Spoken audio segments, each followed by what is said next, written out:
దేవోక్తి కార్యక్రమానికి ఇదే మా ఆహ్వానం. దేవోక్తి కార్యక్రమాన్ని వీక్షిస్తున్న ప్రియ శ్రోతలందరికీ ప్రభువైన యేసుక్రీస్తు నామములో వందనాలు తెలియజేస్తూ ఉన్నాం. ఇప్పుడు సహోదరులు లాజరస్ అశోక్ కుమార్ గారు మనకు దైవ సందేశాన్ని అందిస్తారు. శ్రద్ధగా ఆలకిద్దాం. మహోన్నతుడైన పరలోకపు తండ్రి, మన దేవుడు, మన ప్రభు అయిన యేసుక్రీస్తునందు మరొకసారి మనం కలిసి దేవుని వాక్యాన్ని నేర్చుకునేటువంటి అవకాశాన్ని మనకి దయచేసినటువంటి దేవాది దేవునికి క్రీస్తు ప్రభు నామంలో కృతజ్ఞతలు, స్తోత్రాలు తెలియజేసుకుంటూ ఉన్నాను. దేవోక్తి కార్యక్రమాన్ని వీక్షిస్తున్న మా ప్రియులైన సహోదరులందరికీ కూడా ప్రభు అయిన యేసుక్రీస్తు నామంలో మేము పనిచేస్తున్న స్థానిక క్రీస్తు సంఘముల నుండి మీకు వందనములు, కృతజ్ఞతలు తెలియజేసుకుంటూ ఉన్నాను. ఈ వారం మనం ఒక ప్రాముఖ్యమైన పాఠాన్ని ధ్యానం చేసుకోబోతూ ఉన్నాం. నేను ఈ రోజున మీతో పంచుకునేటువంటి అంశము దేవుని నీతి అనేటువంటి పాఠాన్ని మనం ఈ రోజున కొద్ది నిమిషాలు ధ్యానము చేసుకోబోతూ ఉన్నాం. మనము మత్తయి సువార్త 25వ అధ్యాయము 46వ వచనంలో మనం చూసినట్లయితే, వీరు నిత్య శిక్షకును నీతిమంతులు నిత్య జీవమునకును పోవుదురు అని చెప్పేసి ప్రభువైన యేసుక్రీస్తు వారు నీతిమంతుల గురించి, వారికి నిత్య జీవము అనేటువంటి విషయాన్ని తెలియజేసిన విధానాన్ని మనం చూడగలం. అలాగే మత్తయి సువార్తలో యేసుక్రీస్తు ప్రభువారు 13వ అధ్యాయము 41వ వచనంలో చెప్పినటువంటి ఒక వాక్య భాగాన్ని కూడా మనం చదువుకుందాం. మనుష్య కుమారుడు తన దూతలను పంపును, వారాయన రాజ్యంలో నుండి ఆటంకములకు సకలమైన వాటిని దుర్నీతి పరులను సమకూర్చి అగ్నిగుండంలో పడవేయుదురు. అక్కడ ఏడ్పును పండ్లు కొరుకుటయును ఉండును. అప్పుడు నీతిమంతులు తమ తండ్రి రాజ్యంలో సూర్యుని వలె తేజరిల్లుదురు. చెవులు గలవాడు వినుగాక.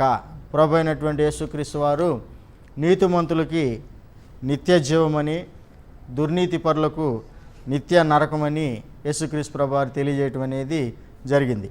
కాబట్టి ఈ లోకంలో మరి పుట్టిన ప్రతి వారు నీతిమంతులుగానో లేకపోతే దుర్నీతి పరులుగానో ప్రభు రాకడలో తీర్పులో నీతిమంతులుగానో దుర్నీతి పరులుగానో తీర్చబడబోతూ ఉన్నారు. మనము నీతిమంతులుగా తీర్చబడితే నిత్య జీవాన్ని పొందుతామని ప్రభు అయిన యేసుక్రీస్తు వారు చాలా తేటగా ఇక్కడ తెలియజేయడం అనేది జరిగింది. ఒకవేళ దుర్నీతి పరుల లిస్టులో ఉంటే నిత్య నాశనం అనేటువంటి దండన, నరకానికి గురి అవుతామని చెప్పేసి ప్రభు అయిన యేసుక్రీస్తు వారు మన అంతిమ స్థితిని గురించి ఇక్కడ చాలా స్పష్టంగా ఆయన తెలియజేయటం అనేది జరిగింది. అందుకనే ప్రభు అయిన యేసుక్రీస్తు వారు ఈ లోకంలో ఏమి తిందుమా, ఏమి త్రాగుదుమా, ఏమి ధరించుకుందుమా అని ఈ దేహాన్ని గుర్చినటువంటి నిత్య చింతలో ఉన్నటువంటి వారిని ప్రభు అయినటువంటి యేసుక్రీస్తు వారు ఆయన వారికి ఏమి తెలియజేశాడు అనేటువంటి విషయాన్ని ఆలోచన చేసినట్లయితే, మొదట దేవుని నీతిని, ఆయన రాజ్యమును వెతకండి, అప్పుడు అవన్నీ మీకు అనుగ్రహించబడును అని చెప్పేసి ప్రభు అయిన యేసుక్రీస్తు వారు మత్తయి సువార్త 6వ అధ్యాయం 33లో తెలియజేయటం అనేది జరిగింది. ప్రియమైన దేవుని పిల్లారా, ఇక్కడ మనం ఆలోచన చేయాల్సినటువంటి సంగతి ఏంటంటే, ప్రభు అయిన యేసుక్రీస్తు వారు మానవుడు తన జీవితంలో మొదటి స్థానాన్ని ఆయన నీతికి ఇవ్వాలి అని చెప్పేసి ఆయన కొండ మీద ప్రసంగంలో తెలియజేసినట్లుగా మనము చూస్తూ ఉన్నాం. మన జీవితంలో ప్రథమ స్థానము దేనికి ఇవ్వాలి అనేటువంటి విషయాన్ని ఆలోచన చేసినట్లయితే, ఇక్కడ మనం మాట్లాడుకుంటున్నటువంటి అంశాన్ని గురించి ప్రభు అయిన యేసుక్రీస్తు వారు తెలియజేయటం అనేది జరిగింది. దేవుని యొక్క నీతిని మొదట ఆయన వెతకాలి అని చెప్పేసి అని అంటున్నాడు.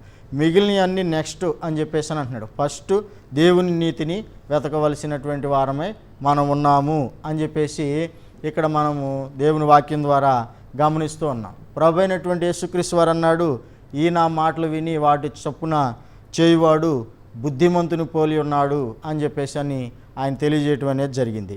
ఆయనను గురించి మోషే గారు కూడా తెలియజేశారు, ఈయన మాట మీరు వినాలి అని చెప్పేసి. తండ్రి అయినటువంటి దేవుడు కూడా ప్రభు అయిన యేసుక్రీస్తు వారిని గురించి ఆయన ఏం తెలియజేశారంటే, ఈయన నా ప్రియకుమారుడు, ఈయన యందు నేను ఆనందించుచున్నాను, ఈయన మాట మీరు వినండి అని చెప్పేసి ఆయన తెలియజేస్తూ ఉన్నారనమాట. కాబట్టి ప్రభు అయిన యేసుక్రీస్తు వారి యొక్క మాటను ఇప్పుడు మనం ఆలోచన చేసినట్లయితే, ఆయన మొదటి స్థానము దేవుని నీతికి ఇవ్వాలి అని చెప్పేసి ఆయన తెలియజేయటం అనేది జరిగింది. అది చివరికి మనకు ఉపయోగపడుతుంది అని చెప్పేసి మనం ముందుగా చదువుకున్నటువంటి వాక్య భాగాల ద్వారా మనము గ్రహించవచ్చు అన్నమాట. చూసినట్లయితే ప్రియమైన దేవుని పిల్లారా, దేవుని నీతికి ప్రథమ స్థానము మన జీవితంలో మనం ఇచ్చినట్లయితే తండ్రి యొక్క రాజ్యంలో సూర్యుని వలె మనము తేజరిల్లుతాము అని చెప్పేసి నిత్య జీవాన్ని పొందుతాము అని చెప్పేసి ముందుగానే మనము చూసాం. కాబట్టి అంత మేలు దీవెన ఆశీర్వాదాలు మనకి తెచ్చిపెట్టేటువంటి ఆ యొక్క దేవుని నీతి మనకి ఎలా వస్తుందో అనే దాని మీద మనము దృష్టి పెట్టి దానిని వెతకవలసి ఉంది అని చెప్పేసి ఈ రోజున మనం ప్రాముఖ్యంగా ఆలోచన చేద్దాం. ప్రభు అయినటువంటి యేసుక్రీస్తు వారు తెలియజేశారు, వెతకుడి మీకు దొరుకును అని చెప్పేసి అని అన్నాడు. దేవుని యొక్క నీతిని మనము బైబిల్లో వెతకాలి, దేవుని యొక్క నీతిని మనము బైబిల్లో గుర్తించాలి, దానిని మనము పొంది ధన్యులం కావాలనేది అంశంలో అతి ప్రాముఖ్యమైనటువంటి విషయం. ఈ రోజున మనము దేవుని నీతి అనే అంశం మీద మొదటి భాగంలో మనం ఏం చూడబోతున్నాం అంటే, మొదటి పాయింట్ దేవుని వెతకాలి అని చెప్పేసి, దేవుని నీతిని వెతకాలి అని చెప్పేసి మనం చూసాం. రెండవదిగా దేవుని నీతిని మనము ఎరగాలి అని చెప్పేసి దేవుడు కోరుకుంటూ ఉన్నాడు. లోకంలో ఎన్నో సంగతులు మనము ఎరుగుతాం, ఎన్నో విషయాల మీద మనకి అవగాహన ఉంటుంది, ఎన్నో విషయాల మీద మనకి జ్ఞానం ఉంటుంది.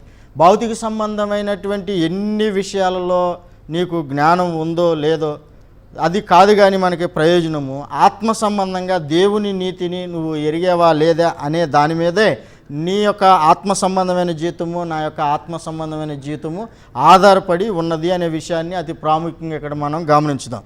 నువ్వు ఏమి ఎరిగి ఉన్నా, నువ్వు ఏమి తెలుసుకున్నా, లోక సంబంధమైన విషయాల్లో నీకు ఎంత నాలెడ్జ్ ఉన్నా, దేవుని నీతి అనేటువంటి ఈ యొక్క విషయం మీద మనకు గనక అవగాహన లేకపోతే, దానిని గనక మనం ఎరిగి ఉండని పక్షంలో మనం నేరస్తులుగా, దుర్నీతిపరులుగా తీర్చబడి నిత్య నరకానికి వెళ్ళేటువంటి ప్రమాదము అందులో ఉంది అనేటువంటి విషయాన్ని మనం గమనించాల్సినటువంటి అవసరం ఉంది. అందుకనే దేవుడు కోరుకున్నట్లుగా మనం ఆయన నీతిని ఎరగవలసి ఉన్నది అనేటువంటి విషయాన్ని మనము ప్రాముఖ్యంగా గమనించుదాం. రోమీయులకు రాసిన పత్రిక 10వ అధ్యాయము 3వ వచనంలో ఇశ్రాయేలీలను గూర్చి అపోస్తులైనటువంటి పౌలు గారు ఏమి తెలియజేస్తూ ఉన్నాడంటే, వారు రక్షణ పొందాలని నా హృదయాభిలాష అని చెప్పేసి ఆయన తెలియజేశాడు. అయితే వారు దేవుని యందు ఆసక్తి గలవారని చెప్పేసి వారిని గురించి నేను సాక్ష్యం ఇస్తున్నాను అని చెప్పేసి ఆయన మాట్లాడారు. 3వ వచనంలో పౌలు గారు అంటున్నాడు, వారు దేవుని నీతిని ఎరగలేదు అని చెప్పేసి ఆయన వారిని గురించి బాధపడుతూ రాస్తున్నట్లుగా మనం ఆ వాక్య భాగంలో చదవగలం. ఎందుకంటే దేవుని నీతిని ఎరగకపోతే నిత్య జీవం లేదు, దేవుని నీతిని ఎరగకపోతే తండ్రి రాజ్యంలో యుగయుగాలు ఉండేటువంటి మహాభాగ్యాన్ని కోల్పోయి దుర్నీతిపరులుగా మనం మిగిలి నిత్య శిక్షకు గురవుతాం. కాబట్టి వారు రక్షణ పొందాలని నేను కోరుకుంటున్నాను. అయితే వారు రక్షణ పొందేటువంటి పరిస్థితిలో ఇశ్రాయేలీలు లేరు, ఎందుకంటే వారు దేవుని నీతిని ఎరగలేదు అని చెప్పేసి ఆయన మాట్లాడటం అనేది జరిగింది. ఆ వాక్య భాగాన్ని మనం జాగ్రత్తగా పరిశీలన చేసినట్లయితే దేవుని నీతిని ఎరగని ఎవరికి కూడా రక్షణ ఉండదు అని ఖచ్చితంగా ఆ వాక్యం ద్వారా మనకి అర్థం కావాల్సినటువంటి అవసరత ఉంది అనే విషయాన్ని మనము గమనించుదాం. కాబట్టి ప్రియమైన దేవుని పిల్లారా, మనం దేవుని నీతిని ఎరగటం అనేది చాలా ప్రాముఖ్యం అనే సంగతిని మనం ఆలోచించేద్దాం. దేవుని నీతి దేవుని వాక్యంలో ఉంది.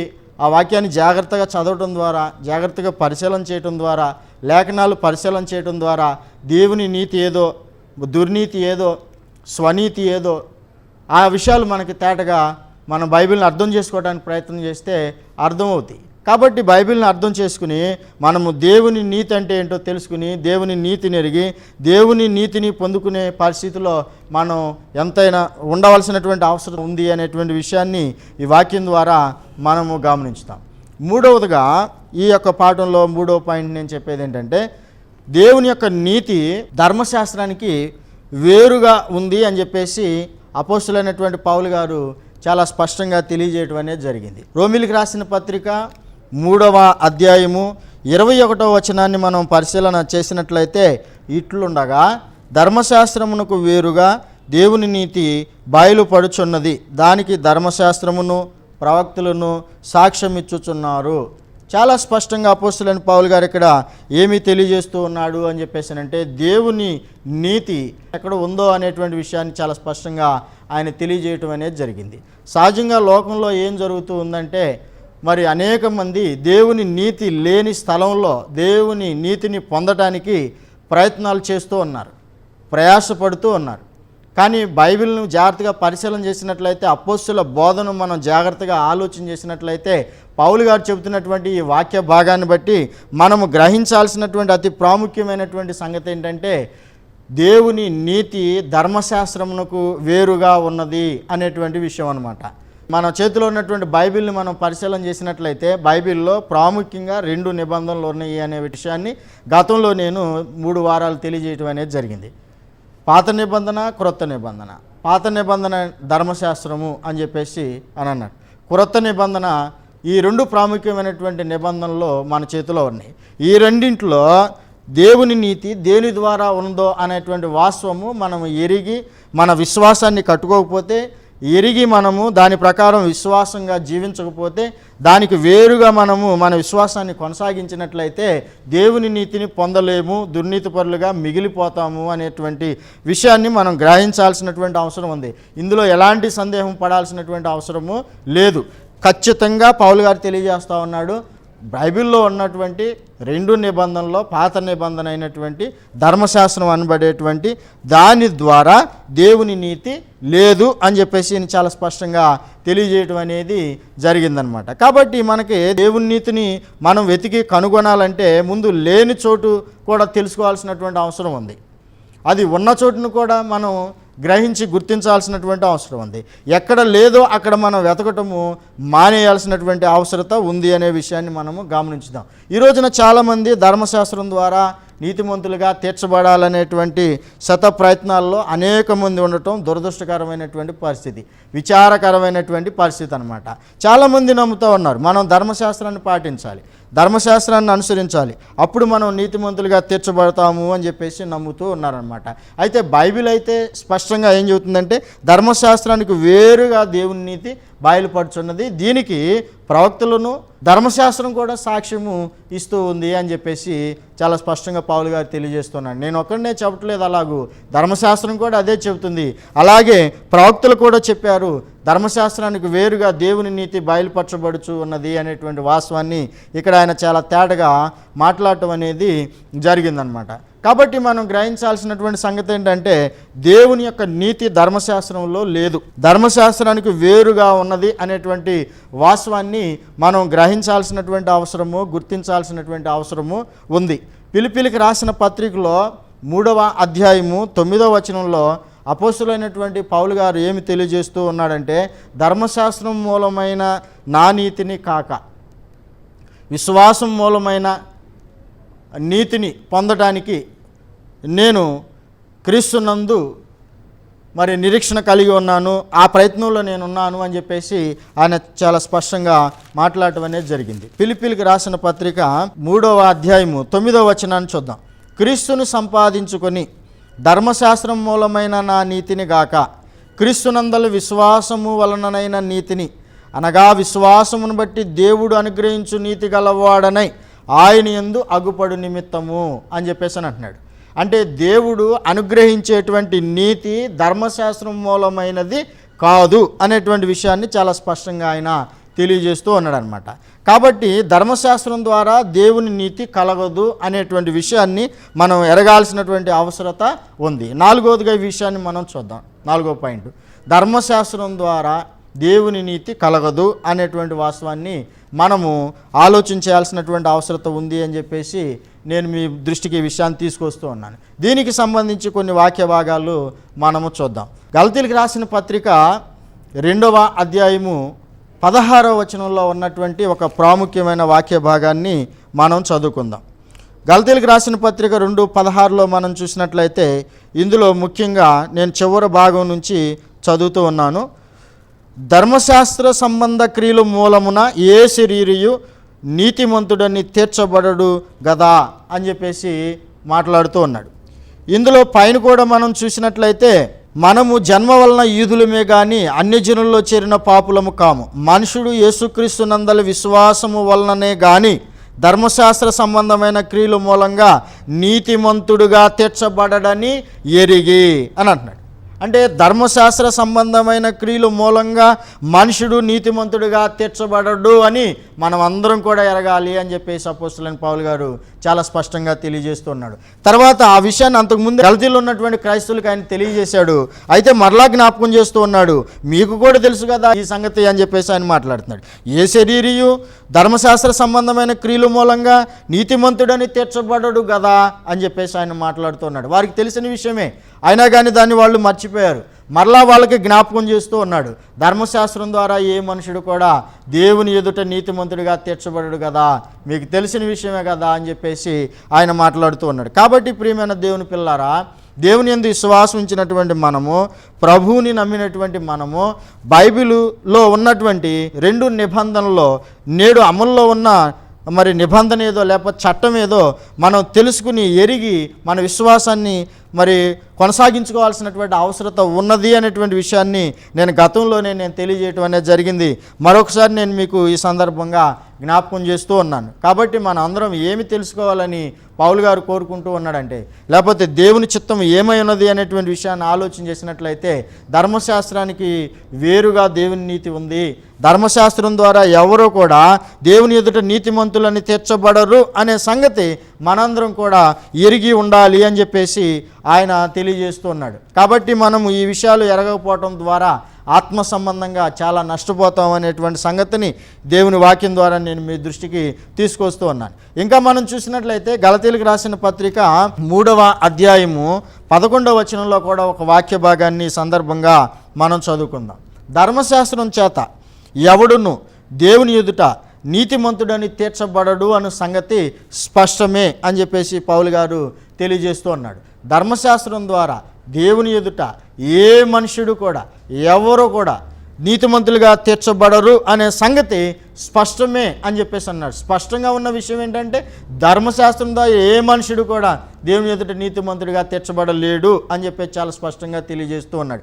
ఏ మనుషుడు అని చెప్పేసి అంటే ఆయన ఎవరైనా సరే, ఆయన ఈ లోకంలో ఎంత గొప్ప వ్యక్తి అయినా సరే, ఆయన రెవరెండ్ అయినా, పోపు గారైనా, ఎంత గొప్ప పాస్టర్ గారైనా సరే, ఎంత గొప్ప విశ్వాసం కలిగి ఉన్నటువంటి వ్యక్తి అయినా సరే, ఏ మనుషుడైనా ధర్మశాస్త్రం ద్వారా అయితే మాత్రము దేవుని ఎదుట నీతిమంతుడిగా తీర్చబడడు అనే విషయము స్పష్టమే అని చెప్పేసి అపోస్తలుడైనటువంటి పౌలు గారు ఇక్కడ మాట్లాడటం అనేది జరుగుతూ ఉందన్నమాట. దీన్ని ఇంకా మనం 3వ అధ్యాయము 10వ వచనంలో చూసినట్లయితే, ధర్మశాస్త్రం విధించిన క్రియలకు సంబంధులందరూ శాపమునకు లోనై ఉన్నారు. ఎందుకనగా ధర్మశాస్త్ర గ్రంథమందు రాయబడిన విధులన్నీ చేటి యందు నిలకడగా ఉండని ప్రతివాడును శాపగ్రస్తుడు అని చెప్పి రాయబడి ఉన్నది అని చెప్పేసి అపోస్తలుడైనటువంటి పౌలు గారు చాలా స్పష్టంగా తెలియజేస్తూ ఉన్నాడు అనమాట. కాబట్టి ప్రియమైన దేవుని పిల్లారా, మనం గ్రహించాల్సినటువంటి సంగతి ఏంటంటే, మన చేతిలో ఉన్నటువంటి బైబిల్లో ఉన్న 2 నిబంధనల్లో నేడు అమల్లో ఉన్నటువంటి చట్టం క్రొత్త నిబంధన అని చెప్పేసి మనం ఇంతకుముందు చాలాసార్లు చెప్పుకున్నాం. మరొకసారి నేను జ్ఞాపకం చేస్తున్నాను. అయితే ధర్మశాస్త్రం ద్వారా మాత్రము ఏ మనుషుడు కూడా దేవుని ఎదుట నీతిమంతుడిగా తీర్చబడేటువంటి విషయం మనకు తెలియాలి అని చెప్పేసి దేవుడు కోరుకుంటూ ఉన్నాడు. ఎందుకంటే ధర్మశాస్త్రానికి వేరుగా ఆయన మనకి నీతిని ఇవ్వబోతూ ఉన్నాడు. తద్వారా మనం ఆయన సన్నిధికి చేరేటువంటి అవకాశం ఉంది. ఈ విషయం మనకు తెలియకపోతే మనము దేవుని సన్నిధిని పోగొట్టుకునేటువంటి ప్రమాదం ఉంది అనే విషయాన్ని గ్రహించాలని దేవుని వాక్యాన్ని బట్టి ప్రేమపూర్వకంగా ఈ విషయాలు నేను తెలియజేస్తూ ఉన్నాను అనమాట.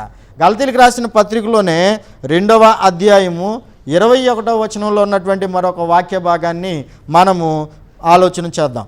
నేను దేవుని కృపను నిరర్ధకము చేయను, నీతి ధర్మశాస్త్రం వలననైతే ఆపక్షమందు క్రీస్తు చనిపోయినది నిష్ప్రయోజనమే. ఇక్కడ చూసినట్లయితే యేసుక్రీస్తు ప్రభువారు ఆయన యొక్క మరణము నిష్ప్రయోజనము కాదు అనే విషయాన్ని ఆయన తెలియజేస్తూ ఉన్నాడు. నేను దానిని, ఆయన నా కొరకు చనిపోయాడు, ఆయన చేసిన త్యాగాన్ని నేను వ్యర్థము చేసుకోను అని చెప్పేసి పౌలు గారు మాట్లాడుతూ అక్కడ ఆయన స్పష్టంగా ఏం చెబుతూ ఉన్నాడంటే, ధర్మశాస్త్రం వలన నీతి లేదు అని చెప్పేసి ఆయన స్పష్టంగా తెలియజేస్తూ ఉన్నాడు. ధర్మశాస్త్రం